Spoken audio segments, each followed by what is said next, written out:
The light of the glowberry. In a cottage nestled between the rolling hills and the whispering woods lived a young boy named Arlo. He was small, but his heart was full of big ideas. Every morning, Arlo looked out his window and wondered about the magic that lay hidden beneath the canopy of the ancient trees. Arlo's mother, Solvi, spent her days tending to the garden.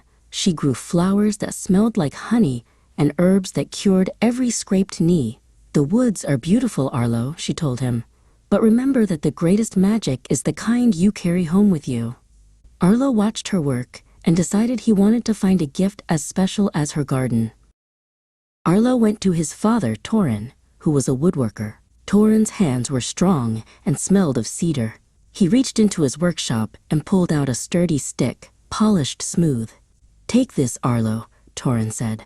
"It will keep you steady. Know that wherever you go, my strength goes with you."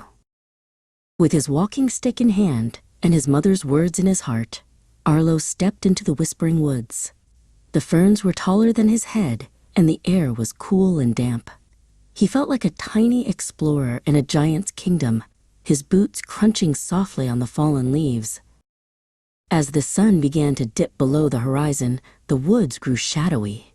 Arlo felt a shiver of nervousness. He sat on a mossy log and gripped his walking stick. He thought of Torin's strong hands and felt a little braver. The stick wasn't just wood. It was a promise that he wasn't alone.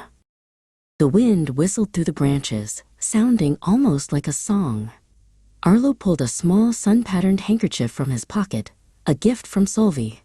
He pressed it to his cheek, and the scent of honey and home filled his nose. He remembered her laugh, and the darkness didn't seem so heavy anymore.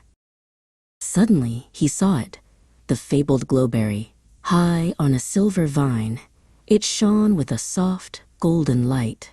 Arlo climbed a small ridge and reached out. It was warm to the touch, humming with a gentle energy.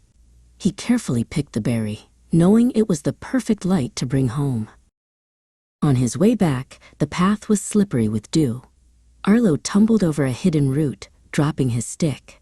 But before he could slide, a pair of strong arms caught him. It was Torin. He had followed his son from a distance, making sure the path remained safe. "I've got you, Arlo," he whispered. They returned to the cottage where the windows glowed with candlelight. Solvi met them at the door, wrapping Arlo in a thick patchwork quilt. She didn't look at the berry first. She looked at Arlo. "You're back," she said, her voice full of relief. "Our home is bright again." Arlo placed the glowberry in a jar, and it lit up the whole room. But as he drifted off to sleep, he realized the berry wasn't the source of the warmth.